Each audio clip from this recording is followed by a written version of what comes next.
Dios hizo resaltar un versículo en mi mente, en mi cabeza, y le decía que entre los proyectos que podéis poneros, propósito que podéis poneros para este año es leer la Biblia, ¿sí? La Biblia completa, ¿vale? Sabéis que si leéis 3 capítulos de la Biblia por día, 3 capítulos, leéis la Biblia en un año, ¿no? Toda la Biblia, ¿vale? Así que si alguien quiere, si a alguien le interesa, nosotros podemos darle guías para la lectura bíblica, tenemos arriba. Yo tengo unas, pero la que le vamos a dar es mejor que la que yo tengo, porque intercala textos del Nuevo Testamento y del Antiguo Testamento. Así que si alguien quiere, tal vez puede pedírselo a Lili o a Marisa, Gise, Ángel. Si podemos ahora mismo podemos darle, y si no, se lo damos en los próximos días, ¿vale? Necesitamos la palabra. Y en uno de estos días en los cuales yo estaba orando y leyendo la Biblia, ¿sabes? Este versículo volvió a saltar así a mi mente, a mi corazón y ayúdame, por favor. Este versículo saltó muy fuerte hacia mi mente y a mi corazón y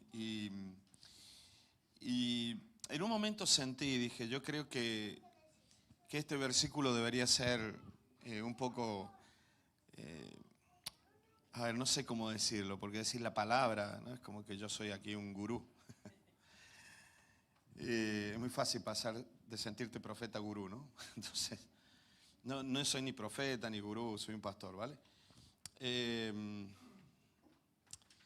No sé cómo decirlo, pero siento muy fuerte en el corazón que esta palabra debe marcar nuestra actitud, nuestras vivencias, nuestra conducta en todo el año que vamos a vivir. Entonces oré y sentí esa convicción. Así que la palabra está en 1 Timoteo, capítulo 1, versículo 5. Y dice, esto lo escribió Pablo a Timoteo. Pablo le escribió estas cartas a Timoteo cuando lo dejó como pastor en Éfeso. Y entonces Timoteo era un hombre joven que no tenía aparentemente mucha experiencia en el tema ministerial, como obviamente no la tenía como Pablo. Entonces el apóstol Pablo le escribe esto que son enseñanzas, las cartas primera, Timoteo, segunda, y que fueron inspiradas por el Espíritu Santo y por esa razón hoy las tenemos en la Biblia como palabra de Dios. Y entonces Pablo apenas comienza la carta, le dice el propósito de este mandamiento, no habla del mandamiento de Dios ni de los mandamientos de nuestro Señor Jesucristo, por ejemplo como en el Sermón del Monte, está hablando del mandamiento que él está dando a Timoteo. Le dice, yo te escribo esta carta con un propósito. Y evidentemente este es el propósito y la voluntad de Dios para todos los cristianos también. Y dice, pues el propósito de este mandamiento es el amor nacido del corazón limpio y de buena conciencia y de fe no fingida. Esta es la base de nuestra vida cristiana. Corazón limpio, buena conciencia y fe no fingida. Y no le des más vuelta. Bueno, pero habrá que ser santo. Bueno, ahí está el corazón limpio, ¿no? Es tan sencillo. Pero saben que los seres humanos somos artífices para crear religiones. Porque nosotros pensamos que tenemos que hacer algo. La religión siempre, no importa el nombre que le des, es siempre nuestra acción, nuestra actitud para Dios. Yo te voy a decir algo bien claro. Todo lo que nosotros hagamos para Dios es una cuestión de amor. Yo paso tiempo con mis nietos y los disfruto mucho, pero yo no espero ganar nada con ellos. Todo lo que hago es simplemente el presente. Porque aún así podría haberlo pensado con mis hijas, por ejemplo. Bueno, quisiera que mis hijas sean unas mujeres, pero cuando ellos sean un hombre y una mujer, yo ya no voy a estar aquí. O sea que mi vida con ellos es simplemente de corazón, es de amor, no hay otra cosa. No puedo pensar, bueno, cuando ellos tengan 50 años, porque yo no lo voy a ver. Yo creo que no voy a estar aquí porque no creo que viva como Moisés 120 años, ¿no? Sino que Dios los ayude para aguantar un viejo de 120 años aquí, ¿no? Si me tenéis que aguantar ahora, imaginaros con 120 años. Entonces, nosotros siempre estamos pensando lo que tengo que hacer, lo que tengo que hacer, lo que tengo que hacer, lo que a Dios le agrada, sí, claro, pero lo que a Dios le agrada es un corazón sincero. Bueno, pero yo quiero hacer esto, profetizar, cantar, predicar, hacer esto. Amén. Todo eso es simplemente una manifestación de la vida que llevamos adentro. Que cuando nosotros centramos la vida en los hechos, en las acciones, se perdió la vida. Amén. Si yo estoy más ansioso por ser padre, nunca seré un buen padre. Yo eso lo comprobé. Cuando yo me pongo ansioso por ser un buen padre, dejo de ser un buen padre. Si yo me pongo ansioso por ser un buen marido y que la casa esté bien y la casa ordenada y la casa limpia y los niños cuidados, dejo de ser un buen marido, un buen padre, un buen amigo, un buen todo. ¿Y sabes lo que va a hacer? Que mi mujer me va a decir, mira, ahí te quedas con tus amarguras de viejo. Muchas veces nosotros nos conducimos con mucha naturaleza humana que no tiene nada que ver con la vida de Dios. Al fin y al cabo, todos estamos aquí porque Dios está en nosotros. Por eso, este texto habla, te lo vuelvo a decir, el amor que nace de un corazón limpio y que nace de una buena conciencia y que nace de una fe que no se finge. Bueno, eso lo vamos a ver seguramente a lo largo de estos meses. Pero esto es muy paralelo, es un paralelo al texto con el que Dios nos estaba hablando en estos días pasados.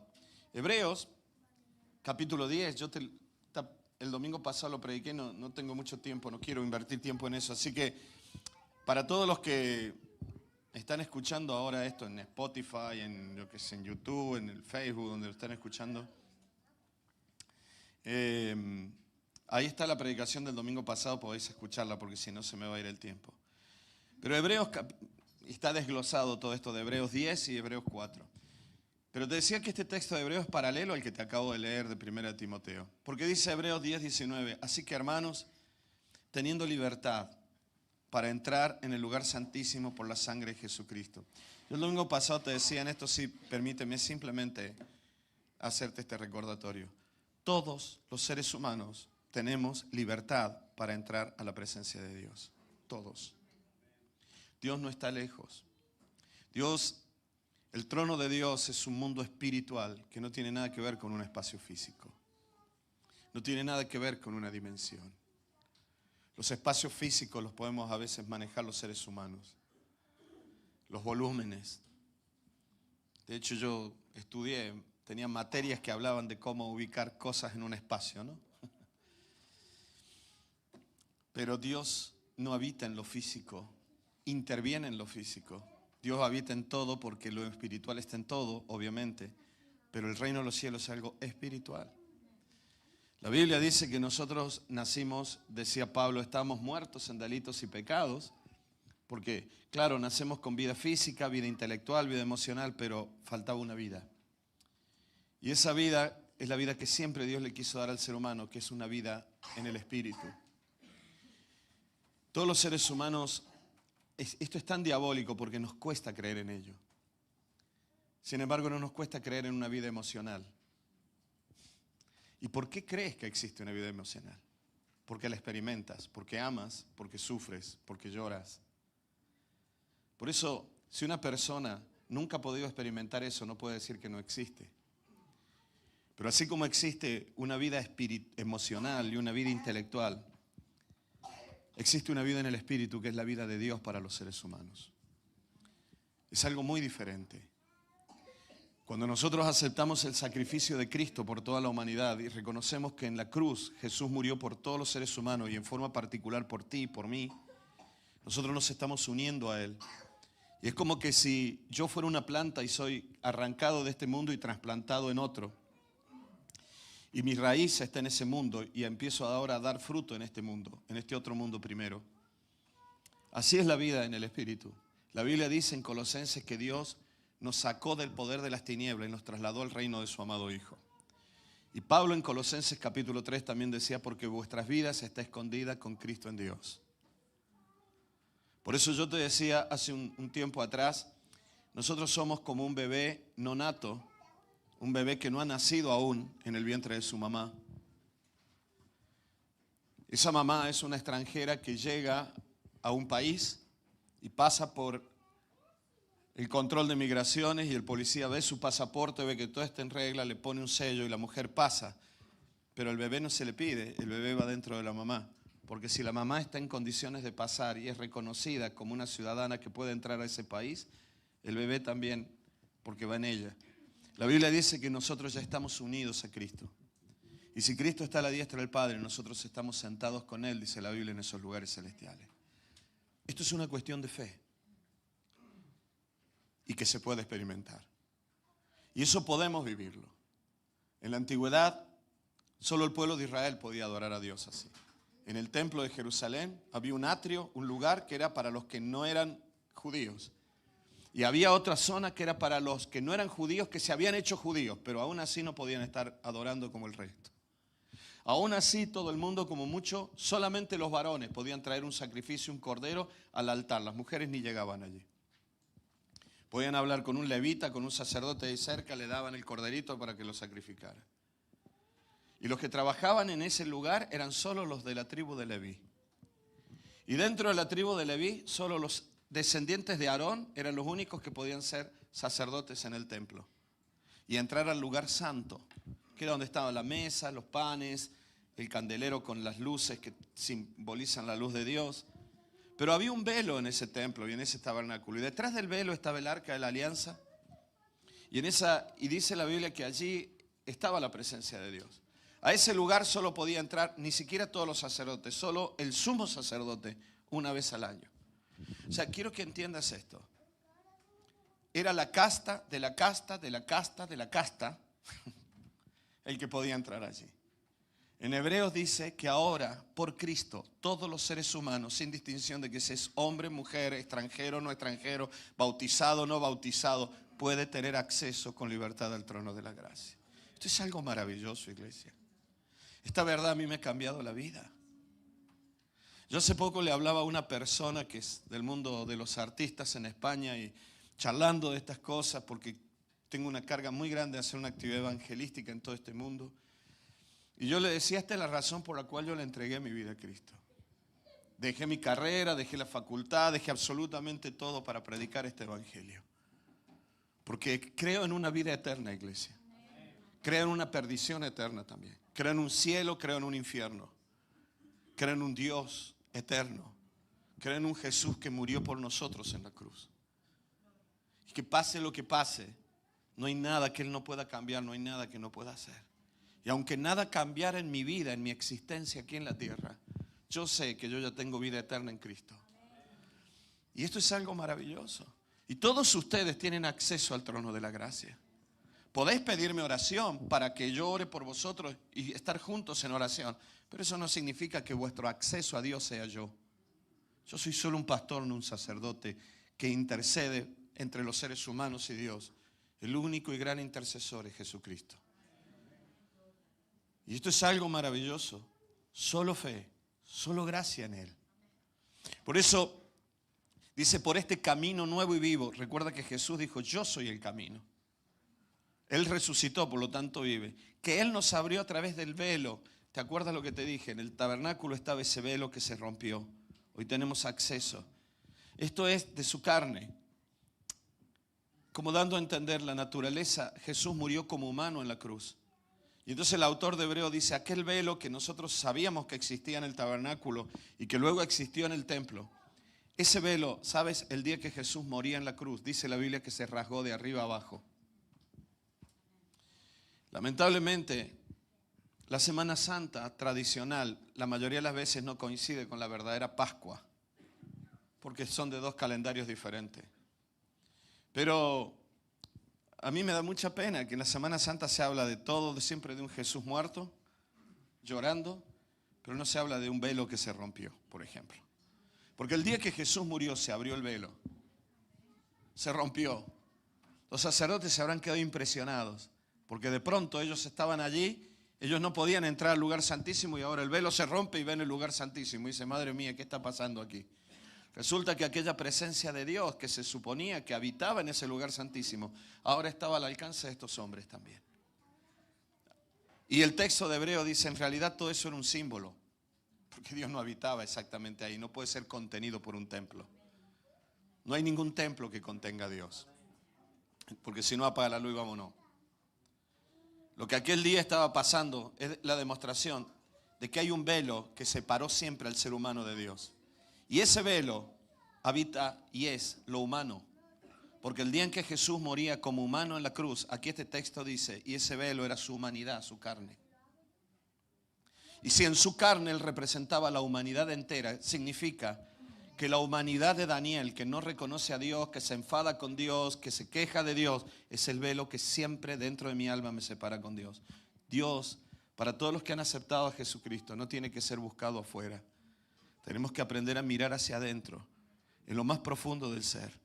En esa parte que Dios creó, que le llamamos espíritu, que es la parte más profunda de nuestro ser incorpóreo, en el cual nosotros nos unimos, nos enraizamos a Dios, donde Pablo decía, vuestra vida está escondida con Cristo en Dios.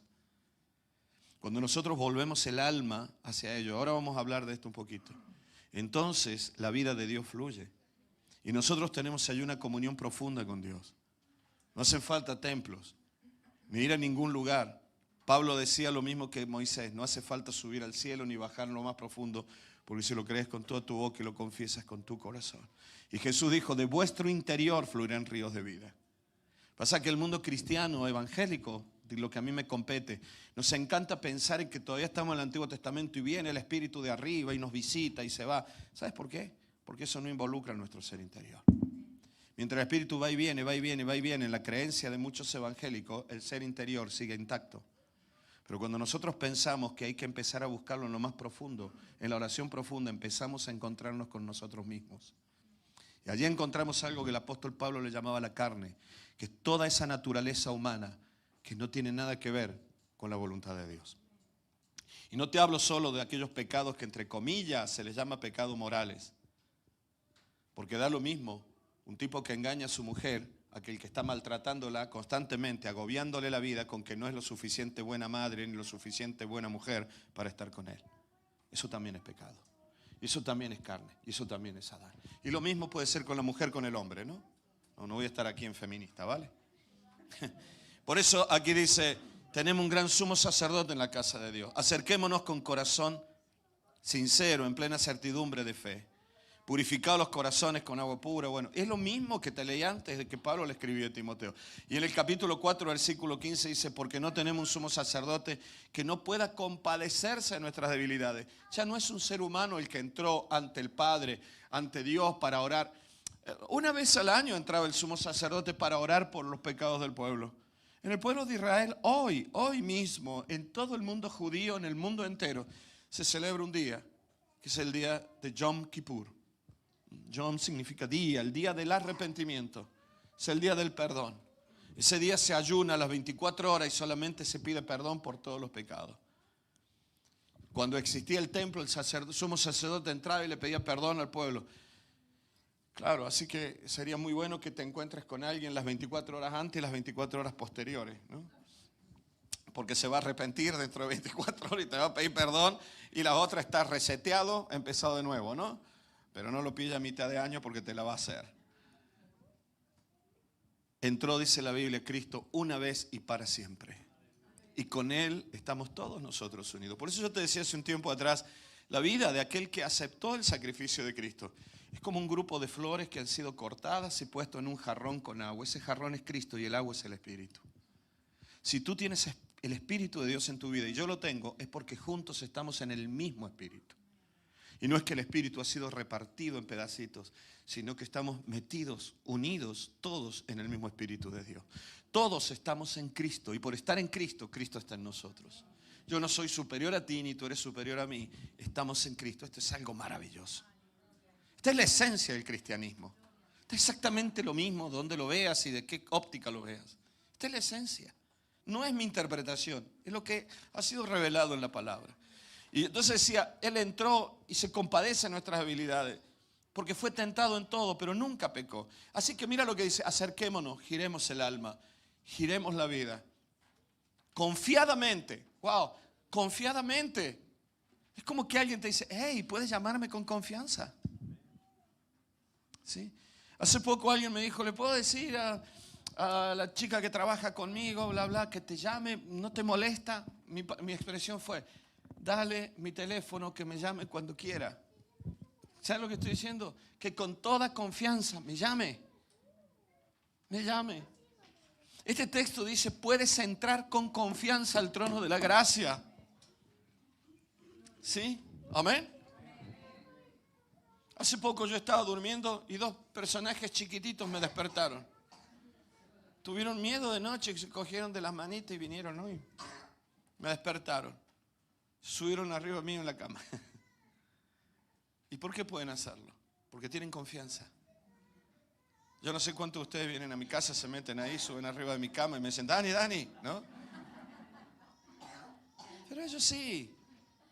Porque saben que los amo y ellos me aman y hay confianza. Este texto dice, puedes entrar confiadamente. Por eso, por favor, escúchenme bien.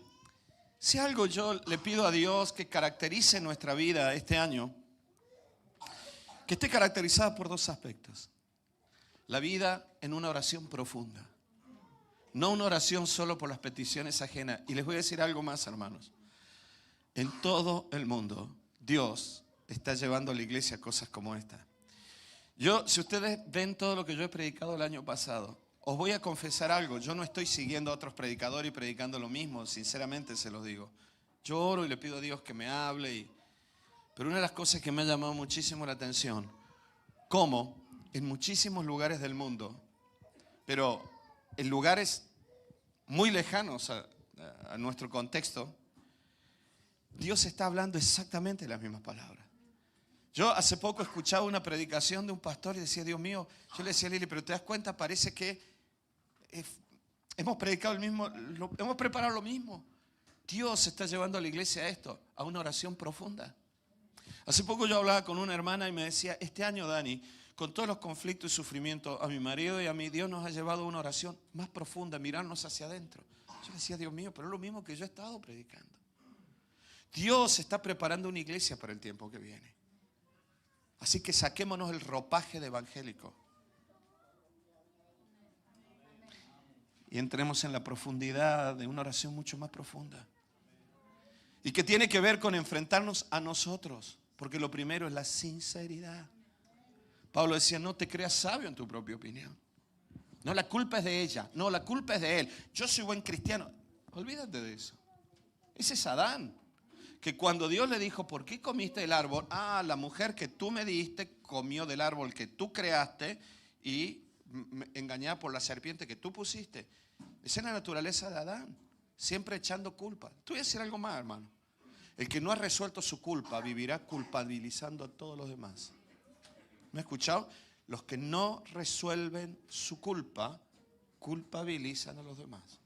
Detrás de todo culpabilizador hay una persona culpable. No, yo no he hecho nada. No te digo que hagas nada.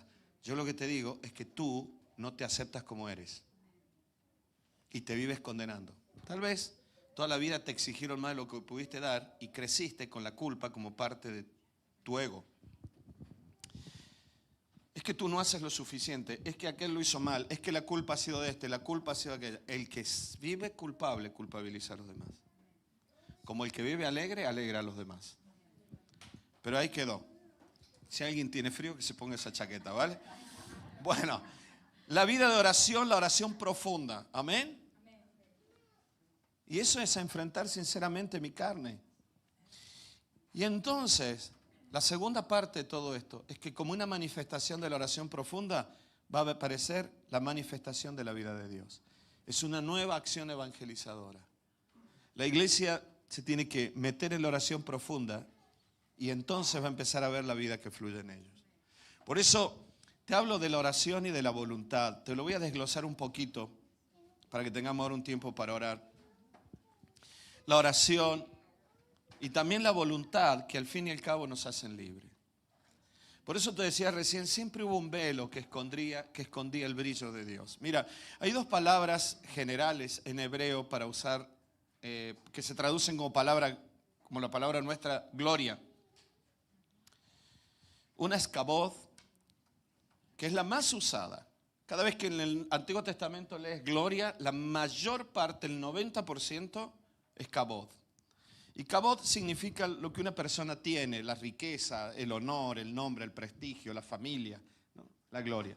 Muchas veces se refiere al kabod de Dios, como diciendo todo lo que Dios es, todo lo que Dios tiene, ¿no? Pero hay una palabra que se usa mucho menos y se usaba muy en el contexto del tabernáculo, y sobre todo la manifestación visible de Dios en el tabernáculo, y es Shekinah. Y Shekinah significa literalmente brillo, luz, brillo. En el Nuevo Testamento Pablo usa en griego la palabra doxa. Y tiene que ver con luz, tiene que ver con brillo. Entonces, esa palabra, brillo, luz, Pablo decía, porque uno es el brillo, uno es la luz de las estrellas, otro es la luz de los ángeles, otra es la luz del ser humano.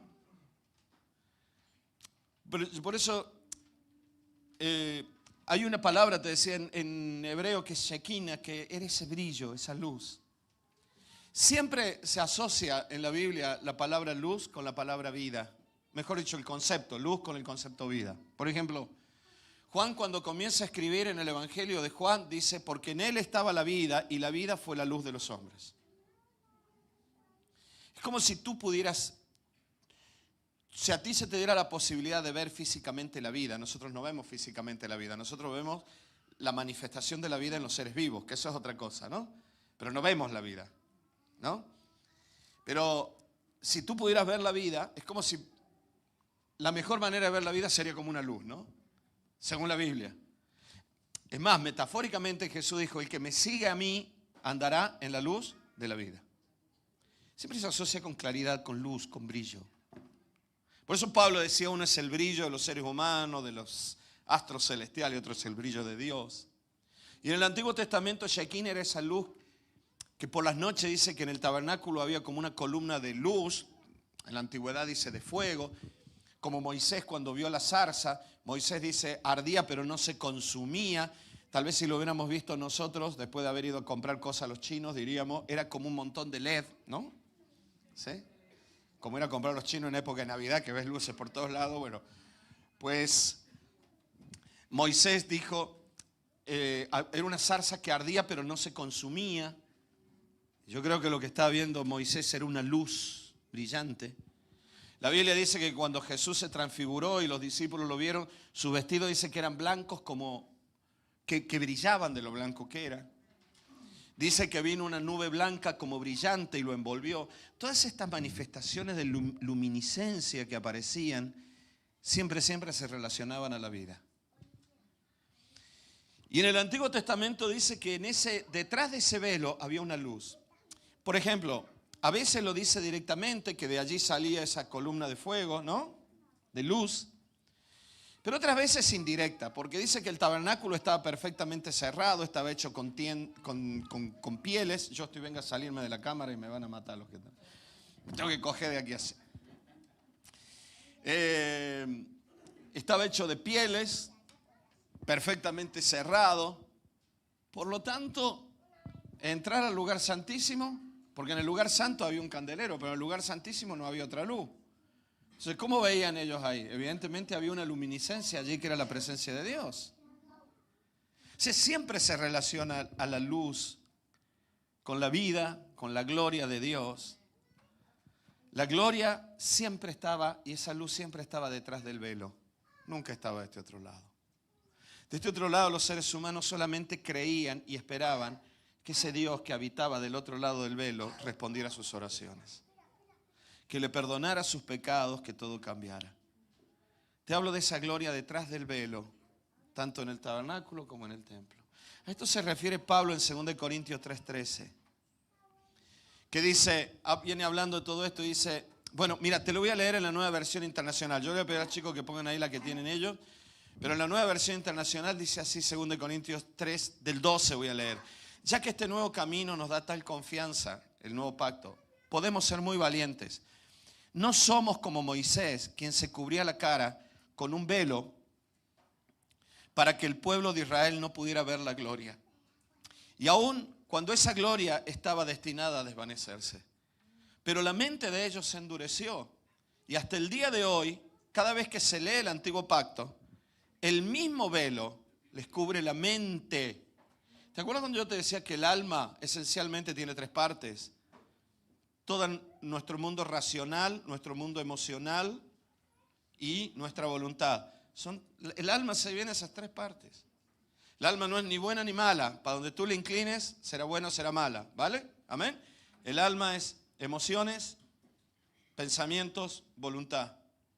Y este texto dice, pero la mente de ellos, los pensamientos de ellos se endureció, se embotó, se les bloqueó la mente. Hasta el día de hoy, cada vez que leen el antiguo pacto, el mismo velo les cubre la mente. Sus pensamientos no pueden ir más allá de su incredulidad, para que no puedan entender la verdad. Este velo puede quitarse solamente al creer en Cristo, decía Pablo. Efectivamente, incluso hoy en día, cuando leen los escritos de Moisés, tienen el corazón cubierto, el mundo emocional, decía Pablo. No solo la mente, sino las emociones, cubierto con ese velo. Y no comprenden. En cambio, cuando alguien se vuelve al Señor, el velo es quitado. El romano decía, ese velo fue su carne. Cuando Él murió, se quitaron los velos. Esos velos, según este texto, están en nuestras mentes y en nuestras emociones. No lo busquemos afuera. Los verdaderos velos. Te voy a decir algo más, mi hermano. El apóstol Pablo decía que hoy el templo del Espíritu somos nosotros. Los velos no están allá afuera. Cristo ya los rompió, Él venció la carne, pero nosotros seguimos manteniendo velos en nuestra manera de pensar. Y te voy a decir algo, si hay algo dañino en la vida de todo ser humano, es algo que hemos heredado de Adán y lo mantenemos como lo mejor, y es el orgullo.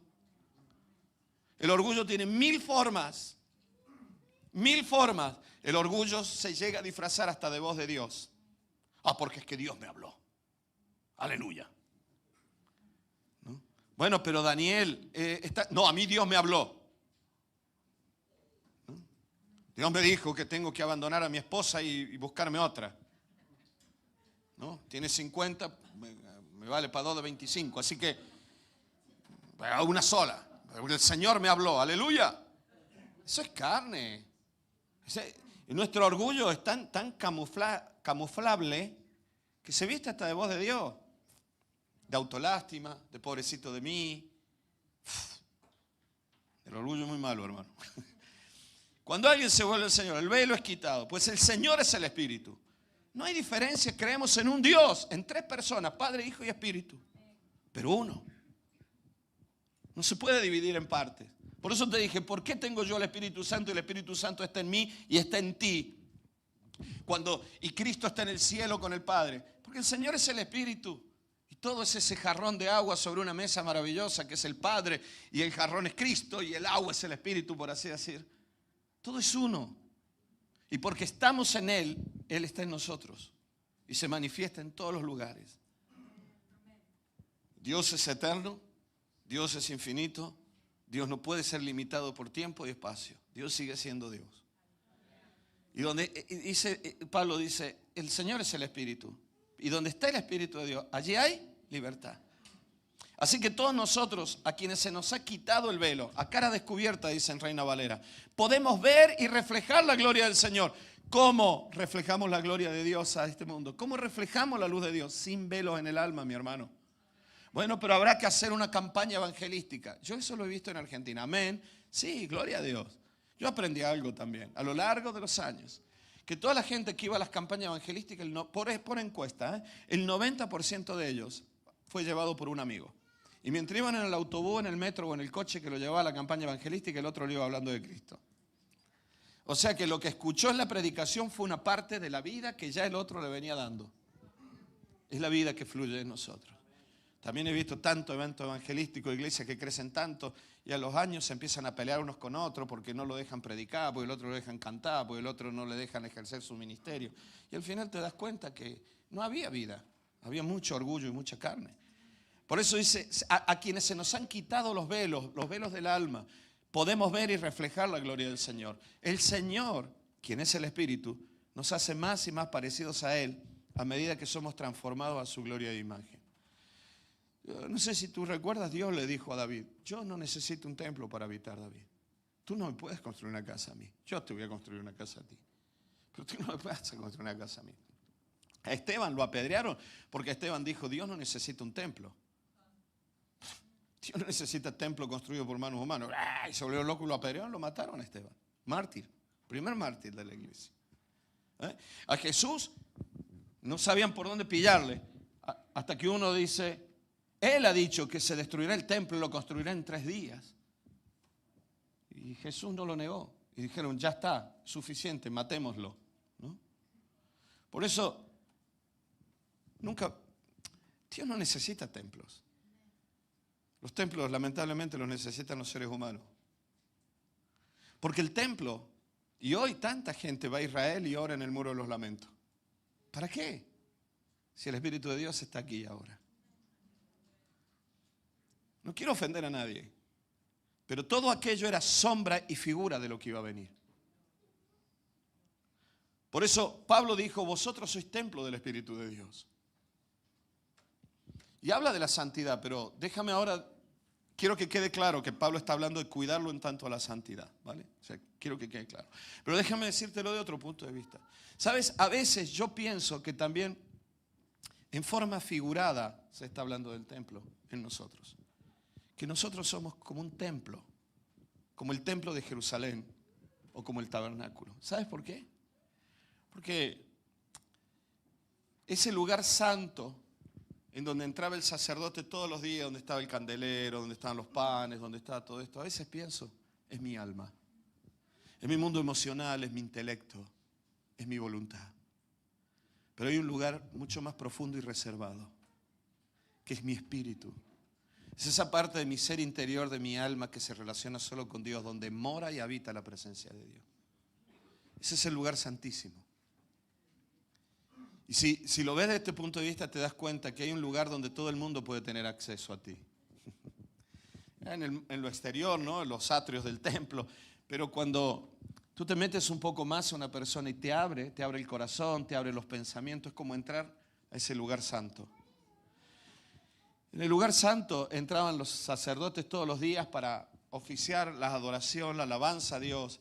Por eso yo a veces pienso cuando la Biblia dice debemos efectuar nuestro culto racional, habla de la mente, habla de los pensamientos. Y yo pienso siempre, digo, entonces, ¿qué verdad se dijo maravillosa verdad se dijo cuando se expresa aquí, vosotros sois templo del Espíritu de Dios?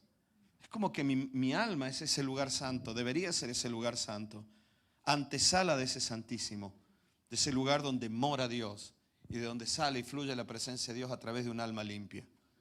Por eso es ahí donde ofrecemos el culto a Dios, con nuestra mente y con nuestras emociones. Pero el velo es la naturaleza humana sin Cristo. Es el viejo Adán, mi orgullo, mi mal carácter, mis formas, mis mentiras, mis hipocresías, mi ropaje religioso, mi creer que manejo el bien y el mal. No se olviden que en el árbol de la ciencia era el árbol del bien y del mal. Y a veces por conocer a Cristo pensamos que somos dueños del bien y del mal. Somos los jueces sobre el bien y el mal. Y decimos, este está bien y aquel está mal. Somos tan pequeños, hermanos, que aquel que no practica las cosas como nosotros las practicamos, pensamos está mal. Y puede que esté mejor que nosotros. Yo no soy dueño del bien y del mal. Dios es el bien en absoluto. La ausencia de Dios es el mal. Dios es la luz, la ausencia es la oscuridad. Por lo tanto, yo no puedo puedo juzgar actos, puedo juzgar frutos, puedo juzgar vidas, puedo ayudarle a alguien a corregir, pero yo no soy dueño del bien y del mal. Por eso, el velo es la carne, eso dice Hebreos. Y dice la Biblia que el camino hacia esta vida espiritual se abrió a través de la carne. El camino hacia la vida espiritual de esta iglesia no se puede abrir de ninguna otra manera sino a través de tu carne, de tu naturaleza. Y es tu naturaleza la que hace más ancha o más angosta ese fluir de la vida de Dios. ¿Sí? Hace poco me hicieron a mí una analítica completa, o sea, pasé la ITV, ya hay una edad en la cual tienes que ir cada 6 meses a la ITV, ¿no? Me hicieron una ITV, pero tanto que el enfermero que me recibió las pruebas me decía, madre mía, ¿pero a ti te van a mandar alguna guerra, algo? ¿Cómo te están pidiendo tanto? Yo qué sé, llevé todo, ¿no? Llevé hasta, no sé, hasta la hipoteca, llevé todo tenía que llevar. Muestra del pelo, todo tenía que llevar. Me hicieron me detectaron una cosa ahí que nadie la buscaba y apareció una bacteria que hay que matarla, ¿no? Así que estoy infectado. Pero Lo demás todo perfecto, todo bien, la sangre perfecta, esto perfecto, perfecto, perfecto. Yo digo, pero yo tengo apariencia de viejo, pero estoy joven, ¿no? Bueno, entonces, engaño, ¿vale? Todo perfecto, todo estaba bien, todo estaba bien. Por eso te decía el otro día, ¿sabes? El colesterol, los triglicéridos, se te van, el malo, ¿no? El malo. El bueno no, porque se pega a las otras y se las lleva. Pero es pegajoso, ¿sabes? Como los vicios de nuestra alma. Es pegajoso. Y al fin y al cabo son células de grasa, grasientas. Se pegan en las paredes de la arteria. Se van amontonando. Y una arteria que tenía unos milímetros poquititos, ahora tiene como 5 centímetros de ancho, ¿no? Y por donde pasaba antes la sangre, ahora es un hilito por donde tiene que pasar la sangre, ¿no? Antes pasaba por un espacio más grande, ahora tiene que pasar por un hilito. Por eso te hablo de la carne. Mis actitudes son velos que todavía están allí, que no han terminado de romperse. Que por Cristo ya han sido vencidos en la cruz, pero yo tengo que llevar mi voluntad a tomar decisiones sobre mi vida. Y si yo no me meto en una oración profunda, no los veo. No me encuentro conmigo mismo en ese carácter que no está bien. Si yo asumo mi personaje construido, no lo tengo, pero si yo construyera mi personaje en base al pastor, entonces estaría aquí como superior juzgando a todo el mundo. Y si yo construyo ese personaje está desde el aspecto físico hacia afuera. Entonces yo tengo que defender el personaje. ¿Me están entendiendo esto? Cuidado con esto, porque construimos el personaje de cristiano. Entonces, no te vas a mirar hacia adentro porque te vas a dar cuenta que muchas veces ese personaje no es tan real. Que hay actitudes en tu vida, hay actitudes en tu corazón que no encajan con ese personaje que hemos hecho. Por eso los cristianos a veces preferimos orar que Dios responda y no que Dios fluya. ¿Me están escuchando? Que Dios venga, no que Dios fluya. Porque para que Dios fluya tengo que mirarme a mí. Yo tengo que pensar que si yo no oro lo suficiente no es culpa de Lili. No es culpa de Liliana. ¿Me están siguiendo, sí o no? Hermano, la iglesia del primer siglo fue la iglesia más viva y que más se extendió. ¿Me están escuchando? Fue una iglesia perseguida. ¿A quién le va a echar la culpa? ¿A tu mujer? ¿A tu marido? Se tenían que reunir como podían. La iglesia de Antioquía estaba formada en un gran porcentaje por esclavos, que se les permitía salir de sus casas, que empezaban sus reuniones y sus cultos entre las 4 y las 5 de la mañana, para que cuando saliera el sol ellos estaban de vuelta en su casa. El otro día le decía a Lili, ¿cómo puedo hacer yo para resumir estas enseñanzas de la Biblia? Cuando el apóstol Pablo predicaba entre 5 y 8 horas.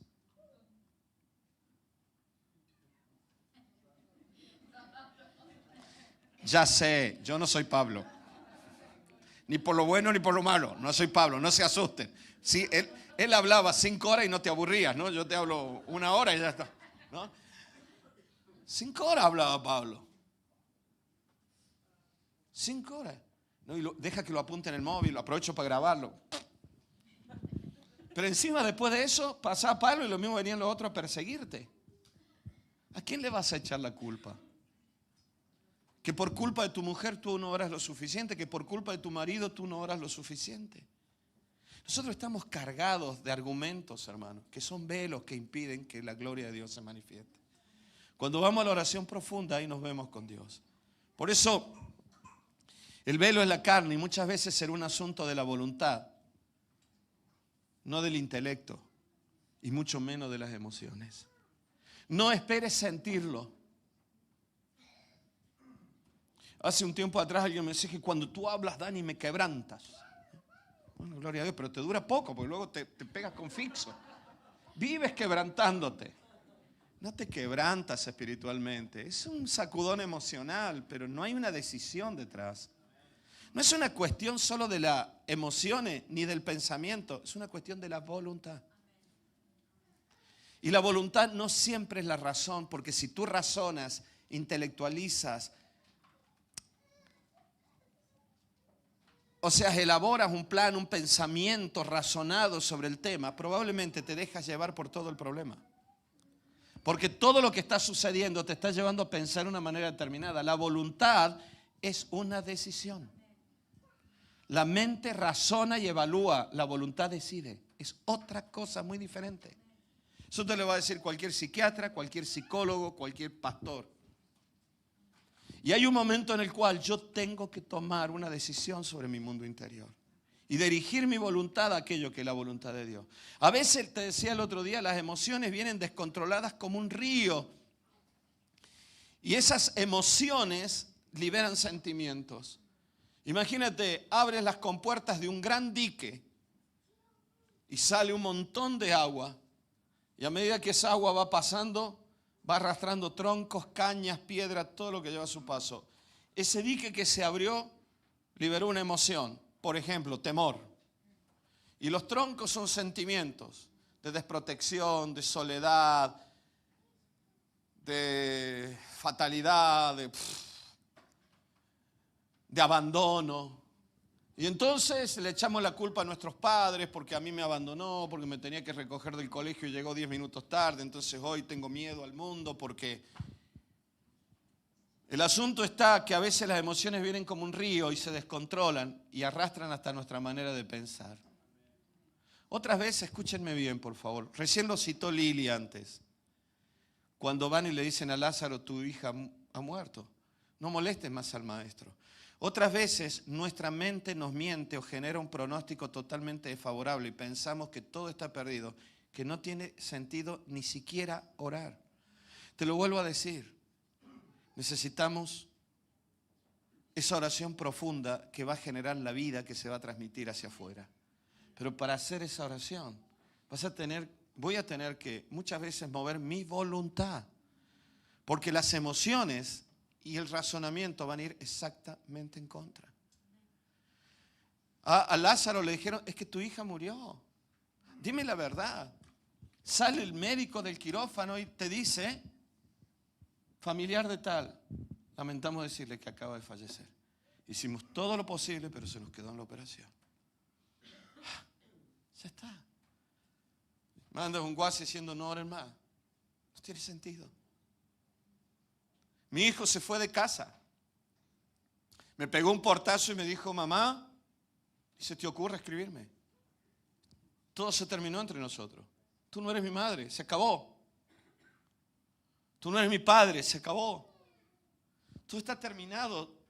Muchas veces no solamente es la emoción, es el pensamiento lo que te cierra todas las puertas. Y nos estamos muriendo, nos estamos ahogando. Pero gracias a Dios el alma no solo es emociones y pensamiento, también es voluntad. Y hay un momento en el cual tenemos que pegar el volantazo, como te decía el domingo pasado, en la dirección de todo el tráfico que se nos viene en contra. Y decía, ala, soy un kamikaze y me vuelvo en contra. Se acabó. El apóstol Pablo escribía sobre esto. No bajen los brazos, sigan orando, decía Pablo. ¿Sabes por qué? Porque cuando hagan eso, pongan en marcha la voluntad, decía Pablo. La paz de Dios que sobrepasa todo entendimiento guardará vuestros pensamientos y vuestros corazones en Cristo Jesús. Wow. Por eso, cuando decimos pensar en contra, cuando todo se descontrole, volvemos y pensamos en contra de ello. Decimos, Señor, tú me hablaste, tú me dijiste. Jesús le ayudó en la voluntad a Jairo y le dijo, no temas, tu hija va a vivir. Por eso te hablo de una fe no fingida. Y esa fe no fingida nace de una oración profunda. Necesitamos dirigir el alma en este año como nunca al trono de la gracia, hermano. La oración no es una carga. La oración es una gran necesidad del alma. Es la paz del alma, la paz de las emociones, la voluntad. Es el pensamiento bajo el control del Espíritu Santo. Es abrir voluntariamente en esa oración las compuertas del alma para que el Espíritu Santo fluya como un río, pero de vida. El rey David decía que este tipo de oración es deleite. Y yo te lo decía el domingo pasado, Salmo 37:3 dice, confía en Jehová y haz el bien y habitarás en la tierra y te apacentarás de la verdad. Deleítate a sí mismo en la verdad. Fíjate que son todas actitudes que traen una consecuencia. Confía en Dios y haz el bien y vivirás bien en esta tierra. Y la verdad siempre te dará de comer a ti. Deleítate en Dios y Él te va a conceder las peticiones del corazón. Encomienda a Jehová tu camino. O sea, el futuro no está en tus manos, está en las manos de Dios. Tú no tienes todavía el futuro aquí. El futuro que tú planificas está basado en el pasado que viviste. Si viste a tus hermanos maltratar a tus padres y abandonar la casa y no volver nunca más y ver a tus padres morir en soledad, cuando un hijo se enfade contigo pensarás que tu futuro va a ser así. Porque tu lógica se basa en lo que viviste. Pero ese no es el propósito de Dios. Los cristianos a veces cometemos un error y pensamos, Dios me habló y ahora siempre estoy pensando en el futuro. Ese futuro no va a llegar nunca así. Cuando Dios te habló fue en un tiempo de oración donde el tiempo se paró. En el momento en que Dios te habló del futuro, te habló del pasado, te habló del presente. Porque Él es el eterno presente. Nosotros solamente estamos pensando en lo que va a venir, asustados por lo que hemos vivido antes, pero no vivimos el presente. Por eso cada vez pensamos, es que Dios ya no habla como antes. Pasa que la gente no se detiene en el presente. Dios es el eterno presente. La Biblia dice, este es el día que ha hecho el Señor. Yo me alegraré en Él.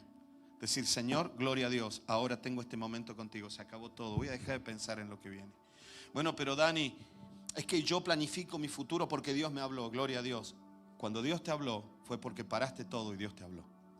Por eso necesitamos cada día parar todo, el futuro y el pasado, y vivir este momento con Dios.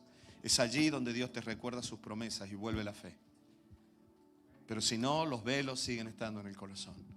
Necesitamos esta oración porque va a ser el canal de la vida de Dios para mucha gente. Por eso dice, guarda silencio ante Jehová, calma la mente. Señor, todos mis pensamientos se han llevado cautivo a tu voluntad. Espera en Él. Wow. Todo esto te lo voy a desarrollar más adelante, pero nosotros no podemos esperar porque muchas veces no tenemos fe. La espera es estar agradecido en este presente sobre aquello que Dios me va a dar. La espera genera esperanza. La esperanza es un estado de ánimo. La esperanza es un estado de ánimo. Es una alegría anticipada. Es todo lo contrario a la ansiedad. Mira, la fe es lo contrario al temor. La fe genera ansiedad. Perdón, el temor genera ansiedad. ¿Sí? Pero el temor es lo contrario a la fe. El temor genera ansiedad, pero la fe genera esperanza. La ansiedad es el temor a su máxima expresión. Después de la ansiedad acumulada, viene otro problema, se llama ataque de pánico. El ataque de pánico se manifiesta con 3 características generales: miedo a volverte loco, o miedo a morir, o miedo a desmayarte donde estás. Cuando una persona está con un ataque de pánico y dice, me voy a desmayar, me pasa algo, ¿no? Está hiperventilando y tú le dices, respira profundo, peor todavía porque se hiperventila más. Pero eso, ¿sabes qué es? Ansiedad acumulada. Y los cristianos vivimos con esto. No nos damos cuenta, pero a veces a lo largo del mes hemos tenido 2 o 3 ataques de pánico. Es que tengo tal dolor que creo que mi corazón se va a parar. Eso ya es un ataque de pánico. Sientes el dolor en el pecho, te hacen un electrocardiograma, te hacen una analítica para ver las proteínas en la sangre si has tenido una angina de pecho y no aparece nada. Pero el dolor existe. Eso es un ataque de pánico. Eso viene de la ansiedad y la ansiedad viene del temor. Hay otro camino, la fe, que genera esperanza. La esperanza es alegría. Y la Biblia que dice, la esperanza en Dios no avergüenza. Y yo necesito esto. Y este texto dice, encomienda a Jehová tu camino. Tranquilo, Él hará. Señor, no puedo seguir luchando con mis hijos. Aquí te los pongo delante. Guárdalos tú. Y cuando yo tenga que hablar, dime lo que tengo que decir. No quiero caer en la ansiedad de actuar antes de tiempo. Todo esto habla, desecha el enojo. Bueno, no te existe. Es una estabilidad psíquica, emocional, mental, perfecta. Ese es el deleite del alma. Por eso, en oración es buscar la paz del alma en la comunión que produce el silencio de mi mente. Se callen los enfados, se callen la injusticia, los temores. Y es allí donde podemos esperar. Porque si estás enfadado no puedes esperar. Si consideras que la vida es injusta no puedes esperar nada de la vida. Todo eso está en mi mente.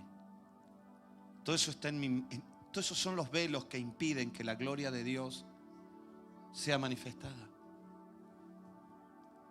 Por eso David decía, como el siervo brama, Salmo 42, por las corrientes de las aguas, así clama por ti, oh Dios, el alma mía. ¿Cuándo vendré y me presentaré? ¿Se acuerdan de eso?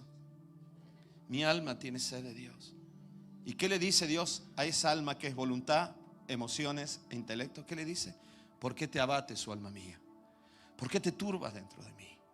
¿Qué dice luego? Espera en Dios, porque aún he de alabarle, salvación mía, Dios mío.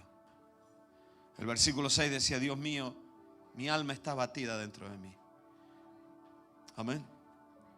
Por eso,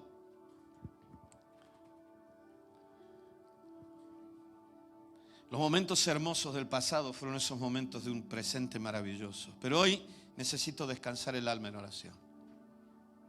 En esa oración profunda, en esa voluntad que me lleva a buscar la paz de Dios, cuando mi mente y mi corazón están perturbados. Allí surge la esperanza, que es ese estado de ánimo, te dije. Porque la esperanza es una alegría en este presente sobre aquello que sabes que va a llegar en el futuro. Es vivir la alegría anticipada, es cambiar el presente. Qué maravilloso, ¿no? Y es ahí donde Dios te va a hablar. Eso nos da la capacidad para esperar pacientemente. La esperanza, y lo que te estoy diciendo no es una definición bíblica, es una definición psicológica, es una visión de diccionario si quieres. La esperanza es lo contrario a la ansiedad. Bueno, esto ya te lo expliqué. Por eso, lamentablemente en gran medida, la condición de la sociedad moderna y sobre todo de las grandes ciudades es esta: temor, ansiedad, exigencias, agresividad del entorno, agresividad que se vive en la calle y se manifiesta en las casas. Por eso todo se tergiversa y comienzas a desconfiar aún de las personas que habitan contigo. Es que yo conozco a mi hijo, es que yo conozco a mi marido, es que yo conozco. Todo eso está dentro nuestro, hermanos. Ahí no hay Shekinah. Allí no hay luz de Dios. Allí hay muerte del alma. Son los velos que ya Cristo venció en la cruz. Necesitamos que el Espíritu de Dios fluya como un río de vida y arrastre toda la inmundicia y otra vez vuelva a la vida en nuestros corazones.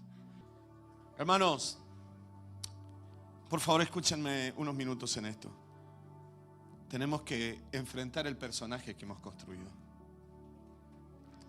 Todos los que están aquí, todos los que estamos aquí, tenemos un personaje construido, ¿lo sabías? Sigmund Freud le llamaba el ego. No me gusta Freud, pero le pegó en unas cuantas. Pero tenemos un personaje construido. A medida que va pasando el tiempo voy agregando características a este personaje. Es como un Frankenstein que se va construyendo de chatarras que uno va encontrando, ¿no? Y cojo aquí una tubería de cobre y allí una lata vieja, aquí un trozo de madera y voy armando. Y armé al pastor. Entonces me muevo por todos lados con el personaje del pastor. Mis hijas no necesitan este personaje. Necesitan el corazón de un hombre que es papá. Papá de unas niñas y hoy papá de mujeres grandes. Ten mucho cuidado con esto. Construimos el personaje de cristiano evangélico. No, pero es que yo voy a decir la verdad. Sí, pero el otro no la entiende. Es que no entendiste nada. Mira, Jesús dijo que cuando la palabra no se entiende es como la semilla que cae entre piedras, que luego viene el enemigo y la roba, y el postrer estado es peor. Ah, pero yo le hablé. No entendemos nada. Eso es un evangelio nacido de un alma perturbada, de un personaje que hemos edificado. Nosotros edificamos personajes, hermanos. Mira, un día aparece un maestro de la ley, fariseo él, con todo su personaje hecho. Él tenía que defender el personaje. Por esa razón fue a hablar con Jesús, pero no se atrevió a ir de día, porque iba a afectar al personaje el hecho de que él, siendo maestro ya viejo, fuera a preguntarle a un maestro joven que ni siquiera había sido autorizado por los otros rabinos para enseñar, que era Jesús de Nazaret. Y este fariseo, maestro de la ley, este rabino, se llamaba Nicodemo. Y vino a escondidas de noche porque quería mantener el personaje. Y le dice, maestro, y le pregunta todo. ¿Y viste la respuesta de Jesús? ¿Qué le dijo Jesús? Nicodemo, no entiendes nada. ¿Sabes por qué? Porque tienes que morir y nacer de nuevo. Nicodemo, tu personaje se tiene que morir. Porque tu personaje es un velo. Y a veces el personaje del líder, es el personaje del pastor, el personaje de papá, es el personaje de la profesora, es el personaje. Mira, antes David se da cuenta y lo escribe en el Salmo 51. David dice, soy rey, pero hoy entiendo que antes de ser rey David, tengo que ser David, el rey. Tengo que ser el hombre en Dios, la mujer en Dios. Cuando fueron a buscar a Jesús de noche, Judas tuvo que decirle a los soldados, yo lo voy a delatar con un beso. Los soldados le dijeron, enséñanos quién es, porque debajo de los olivos, a la luz de la luna, lo confundimos con todos los demás. Te puedo asegurar que otros rabinos no se los iba a confundir, porque su postura de rabino, aún en la oscuridad ya te dabas cuenta quién era el rabino. Pero Jesús estaba allí entre su gente y era uno más del montón. No se lo distinguía, pero habla con él y de él fluía vida. Él no tenía ningún personaje construido.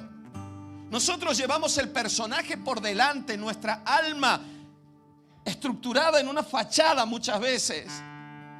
Mi mundo emocional contenido. Mi mundo emocional contenido y lo libero con los que me aman y comparten mi vida. Mi mundo racional totalmente perturbado. Y Jesús le dice, tienes que morir y nacer de nuevo. El apóstol Pablo en Efesios capítulo 4, no tengo tiempo para leerlo. ¿Qué dice Pablo? Yo era un buen religioso. Yo era fariseo de fariseo. Yo conocía la ley, pero todo eso lo tengo por basura con un propósito: conocer a Cristo y ser hallado en Él. No quiero un personaje en mí. Quiero ser Pablo el hombre que conoce a Cristo. Yo quisiera que vosotros me conozcáis a mí como Daniel el hombre, el amigo, que se equivoca muchas veces. Daniel el padre, Daniel el marido, Daniel el pastor también. Pero Dani.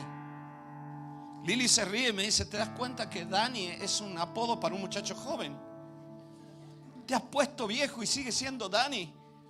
Dani, me dijo mi madre. Yo era Dani, el hijo de la Betty. Claro, tenía 12 años, 13 años, 19, 20, 50 y ahora voy por los 60. Sigo siendo Dani. Pero no es porque quiero ser joven, pero me alegra seguir siendo Dani. Y me alegra que en la iglesia me digan Dani. Porque eso me hace sentir que no se ve mucho algún personaje. Quiero seguir siendo Dani, el que conoce a Dios, el que si tiene algo para pastorearte es porque Dios está en él. Quisiera que tú sigas siendo quien Dios quiso que fuera. Si alguno de ustedes hizo la oración de aceptar a Cristo conmigo, sabéis que siempre que yo oro digo, Señor, te entrego mi corazón, te pido perdón. No, y la última parte, no sé si te acuerdas, siempre hago lo mismo. Señor, haz de mí el hombre que tú quisiste que fuera el día que me creaste. Sin personajes, sin velos en el alma. Y si ves un velo, dímelo. Iré en oración y le diré, Señor, quítalo, porque esto está impidiendo tu gloria, tu luz en mí. Y ser hallado en Él, decía Pablo. Mis nietos juegan con plastilina. Un día uno de ellos estaba jugando con la plastilina y un muñequito, y jugando metía el muñequito adentro de la plastilina. La plastilina se hundía y el muñequito iba desapareciendo. Y yo sé, tal vez dirán, pero a ti Dios te habla en todo momento, o lo sacas de algún lado, te lo inventas. Pero Dios me habló ese día. Y era como que Dios me decía, y ser hallado en Él, Daniel. A esto se refería Pablo. Que si algún día te buscan, tú estés tan metido en Cristo y Cristo en ti, que te vayas de un lugar y la gente diga, no sé si me habló Dani o me habló el Señor. No sé si me habló mamá o me habló Cristo. Amén. Que tus nueras digan algún día, mira cariño, ¿qué te parece si mandamos los niños a la casa de la abuela? Para que Dios les hable. Que ahí hay palabra de Dios. Ser hallado en Él. así manifestamos su gloria. Cuando se quitan los velos del alma, podemos reflejar la gloria, que es la vida de Cristo al mundo. Por eso te dije antes que estos velos son la naturaleza carnal, lo humano. Ya estamos por orar, ¿vale? No se asusten, por favor. Los velos son lo que Cristo ya crucificó en la cruz, dice el velo de su carne. Jesús nunca tuvo velos. En su templo, que era su cuerpo, no había velos. Por eso Él decía, el que me ha visto a mí ha visto al Padre. ¿Lo entienden a esto? Tanto tiempo he estado con vosotros y no me has conocido. Jesús dijo, que sepan que algún día, cuando yo me vaya dentro de poco, me iré a preparar moradas para que en la misma habitación donde yo esté, vosotros también estéis. Jesús un día dijo, cuando ores, cierra la puerta de tu habitación y en los secretos de tu morada, que nadie lo vea, habla con Dios. Yo a veces pienso que ese secreto de la morada no es necesariamente una habitación física. Jesús habló de habitaciones en ese mundo espiritual. A veces la habitación en la cual yo me sumerjo en Dios es esta. Hace poco yo estaba en la consulta del médico y mientras el médico me atendía cerré los ojos y de pronto se apagaron todos los ruidos afuera y me quedé solo pensando en la palabra, meditando en la palabra y orando, diciendo, Señor, tu presencia, tu presencia. Me bajó una pedrada el médico cuando dijo, Daniel, ¿no? Bueno, no hace falta. Puedes estar en el metro, en el autobús y entrar en lo profundo de la morada. Porque Jesús también dijo ese día, y si yo me voy, volveré y os tomaré a mí mismo para que donde yo estoy, vosotros también estéis. Yo los tomaré dentro mío, a mí mismo, dice. Yo los meteré conmigo, como el muñeco en la plastilina, para que donde yo esté, la mamá que pasa por migraciones con el bebé adentro, donde yo esté, vosotros también estéis. Wow. Por eso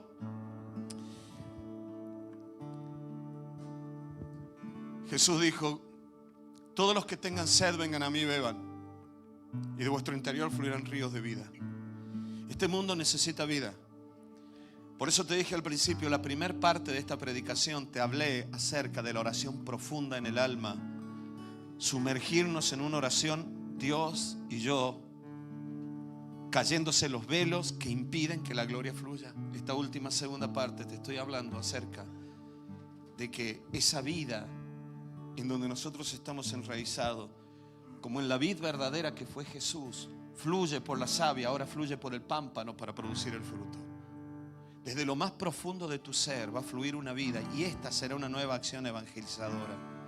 Dios en su soberanía y amor, escúchenme esto último por favor. Dios en su soberanía, Dios es soberano, ¿eh? Y en su amor, más allá de la razón humana, permite o permitió conflictos que dejaran el alma sin aquellas situaciones y cosas que le satisfacían, para que reconociera la verdadera necesidad. Mientras tengo un placebo no busco lo verdadero. Y de pronto Dios permitió que se sacudieran cosas en la familia, en la economía. Dios las traerá de vuelta, no te preocupes. Pero mientras tanto Dios permite que eso desaparezca. ¿Por qué lo hizo Dios? Para que te des cuenta que tu alma tiene sed, porque nadie busca agua hasta que no tiene sed. Y así volvemos al sentido original, el de la vida en Cristo. Y de allí comienza una nueva manifestación de vida. Desde lo profundo, no desde el exterior. Señor, muévete de allí para allá tocando a aquel inconverso en el nombre de Jesús. Señor, muévete del cielo y toca a este. No fue la oración de Pedro. El paralítico le dice, dame una limosna. Y Pedro dice, no tengo dinero, pero lo que tengo te doy. En el nombre de Cristo Jesús, levántate y camina. No sé si el problema era una meningitis de niño. No sé si era un accidente que le había roto la médula. No sé si era un problema neurológico, si era un problema muscular, si era un problema óseo, si era un problema de articulaciones, si era un problema de tantas cosas. No importó en ese momento. Lo que yo tengo te doy. Aquí hay un río de vida que es el cielo, es la vida de Cristo en mí. Porque yo estoy en Cristo. Y de mi interior fluyen ríos de vida, decía Pedro. Jesús dijo, de tu interior fluirán ríos de vida. Hermano, de vida. Hermano, necesitamos quitar los velos. La gloria de Dios, la vida de Dios, la luz de Dios tiene que ser vista en este mundo. Pero saquémonos los ropajes que hacen al personaje que hemos construido. Olvídate, no, yo voy a la iglesia, soy evangélico, soy esto, soy aquello. Nunca prediqué con mayor libertad, sinceramente se los digo, como cuando teníamos el negocio. Porque hablaba con clientes, hablaba con un proveedor, hablaba con alguien de tú a tú. Porque cuando la gente se entera que soy pastor, enseguida levantan la guardia, ¿no? Y siempre la gente está mirando el personaje delante de la persona. Y yo quiero que vean a Cristo en mí. Amén. Por lo tanto, yo quiero que piensen un momento cuántas actitudes en ti son parte de un personaje. No digo que seas hipócrita. Es que a veces son otros los que lo construyeron sobre ti. Es que tú tienes el mismo carácter de tu padre. No, en Cristo Jesús somos nuevas criaturas. Es que yo soy así. Mire, esto lo dije yo muchos años. Mi padre me maltrató a mi madre. Es que yo no puedo ver a Dios como padre porque yo nunca tuve un padre. Todo eso está en el alma humana, pero no en el Espíritu de Dios. Y la Biblia dice que hemos recibido el Espíritu Santo para saber todo lo que Él nos ha concedido y que en Cristo Jesús somos nuevas criaturas. Si yo me muevo solo por la razón, el intelecto, las emociones, veo todas las heridas que me hizo la vida. Pero si yo me muevo a través del Espíritu, veo todo lo que Cristo hizo por mí en la cruz. Si yo me muevo solo por las emociones y el pensamiento, solamente levanto velos y la gloria de Dios no se ve. Se ve un hombre sufriente. Yo no quiero ser como mi padre porque mira a Dios como lo ha dejado. Por servir a Dios está como está mi padre. ¿Qué manifesté entonces? Por eso hablo de una nueva acción evangelizadora. Una palabra nacida del Espíritu Santo que por haber nacido del Espíritu llevará el poder del Espíritu y estará cargada de las virtudes de la nueva naturaleza en Cristo. Satanás intentó ponerle velos a Jesús. Cuando fue al desierto dijo: te voy a tentar como Adán, vamos a levantar velos. Y Jesús lo rechazó. Por eso Jesús no tenía velos en el alma. Se veía al Padre en él. Y dice la Biblia que cuando él volvió al desierto vino en él poder del Espíritu de Dios. Eso es lo que el mundo necesita. Gloria a Dios. Vamos a manifestar la luz de Cristo. Amén. Vamos a quitarnos todo tipo de personajes. Soy la deprimida, soy el pastor, soy el no sé qué, soy el cómico del grupo. Todo el mundo espera que haga un chiste. Sí, puedes hacerlo, eso está muy bien. Pero nunca te escondas detrás de ese personaje. Nunca, nunca. Amén. Gloria a Dios. Cuando estés quebrado, triste, estás quebrado y triste. Cuando estás gozoso, estás gozoso. Quítate los ropajes de todo eso. Y volvamos a la profunda oración en el Espíritu. En el Espíritu, no solamente en el alma. Querido Padre, te damos muchas gracias por este momento, por este tiempo y estos últimos minutos que tenemos en este lugar. Queremos invertirlos, Señor, para estar en comunión contigo. Hemos puesto el año en tus manos y ahora, Señor, queremos poner todo nuestro ser interior en tus manos. Hoy volvemos los ojos a lo profundo, a la comunión profunda. Hoy volvemos el corazón y el alma a esta comunión profunda contigo. Te doy gracias por todos los milagros que has hecho. Pero yo sé, Señor, que ahora habrá más milagros que antes. Así como Pedro oraba con esa libertad diciendo: de lo que tengo te doy. Yo sé, Señor, que ahora mis hermanos serán inspirados por tu Espíritu a orar por determinadas necesidades para que exista este maravilloso acuerdo entre tú y ellos, entre tú y nosotros, para que el milagro suceda. Señor, por eso ahora necesitamos que esa gloria que tú eres, esa manifestación maravillosa de la luz de la vida, no se quede escondida detrás de velos en nuestras almas, porque hasta nuestra alma tiene sed de ti. Hasta nuestra carne te anhela. Todo nuestro ser te necesita. Necesitamos de ti, Señor. ¿Quién? Alzaré los ojos a los montes, decía David. ¿De dónde vendrá mi socorro? Podré mirar todos los lugares altos, podré buscar todas las cosas poderosas, escuchar todo lo que quiera escuchar, pero la vida viene de ti. Y hoy, Señor, quiero volver mis ojos a ese punto de unidad, de comunión profunda entre tú y yo, donde mi espíritu está unido a tu espíritu, y adorarte con todo mi corazón. Quiero que mi alma sea como ese lugar santo. Pero ahora en el nombre de Jesús se caigan todos los velos. Porque en tu naturaleza rompiste el velo. Y yo, Señor, recibo en esta mañana, dilo ahí donde estás, en este mediodía, recibo, Señor, esta maravillosa verdad sobre mi vida. Que mi naturaleza carnal ya fue crucificada en esa cruz. Ya he muerto contigo y he resucitado contigo. Y el velo ya está roto. En el nombre de Jesús. Sabemos y entendemos que la amargura, las tristezas, las angustias, los complejos, los pecados, las pasiones desordenadas, los temores, los enfados no tienen autoridad porque ya fueron vencidos en la cruz. Por eso con libertad hoy y en este año, cuando venga el río desbordado de mis emociones y no pueda más y mi cabeza sea arrastrada detrás del fatalismo y piense que ya ni siquiera vale la pena orar, ayúdame, Señor, con tu espíritu para que mi voluntad se vuelva a ti. Porque sé con toda seguridad que tu paz, que sobrepasa mis pensamientos, guardará mis emociones y mis pensamientos en ti. Y todo mi ser se volverá a ti, se caerán los velos que impiden que tu gloria se manifieste.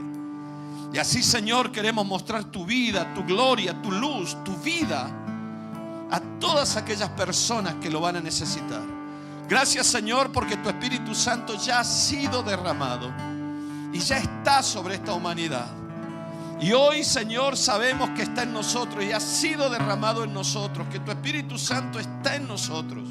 Y yo te ruego, Señor, que tu Espíritu Santo comience a fluir como un río de vida desde nuestro interior y arrastre todo aquello que está mal en mí. Y hoy aquí tomo la decisión de morir a mi personaje. Yo sé que no sé absolutamente nada, Señor. Como decía el apóstol Pablo, aún todo lo que pensé que sabía, si es un velo, es basura. Es basura. Hoy te ruego, Señor, quita todo lo que está de más en mí y fluya tu gloria y tu vida. En el nombre precioso y poderoso de Cristo Jesús. Amén y amén. Gracias, Señor. Vamos a adorar a Dios y nos vamos, hermano. Amén.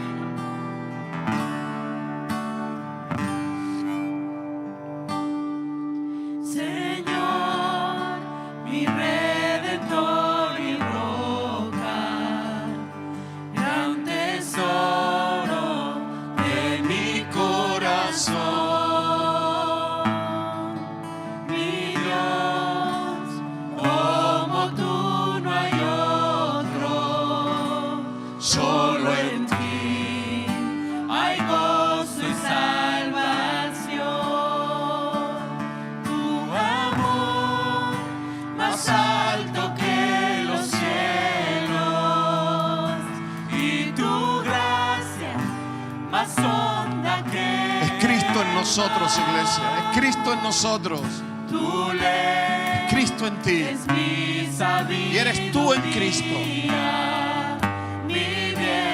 Si hoy alguien tiene que morir y nacer de nuevo, no te lo pienses.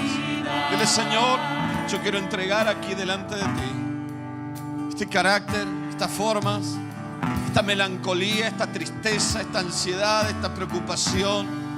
Hoy te lo entrego a ti. Hoy te lo entrego a ti. Mi Redentor y roca. No permitas que el personaje destruya a la persona. Un día un hombre cristiano a punto de divorciarse me dijo: siga cantando. Tú eres mi espada. Si pudiera ver en ella la chica de la cual me enamoré. Tenía un carácter tan lindo. Mi canción se acecha. Los años habían construido un personaje que terminó matando a la persona. Esperanza en medio del dolor. Mi bien en todo sufrimiento. Refugio fiel en densa oscuridad. Querido Señor, que tu Espíritu Santo fluya como un río de nuestro interior, llevándose toda inmundicia, toda muerte, toda tristeza, todo legalismo, Fluya tu vida, Señor. Señor, mi Redentor y roca, de mi ruina, dulce Salvador. Mi cruz y culpa en tus hombros. Tú por mí sufriste hasta morir. Sufriste hasta morir. Mas tú venciste a la muerte. Venciste a la muerte. En ti encuentro libertad. Mas tú venciste a la muerte. En ti encuentro libertad. Señor, mi Redentor y roca, quiero vivir mis días para ti. Quiero vivir mis días para ti. Querido Señor, gracias por este momento, gracias por este tiempo, por este primer culto que tuvimos aquí del año. Te ruego, Señor, que tu gloria, tu presencia se manifieste en el culto de esta tarde. Sea un tiempo de gloria, de bendición, de gozo, de paz.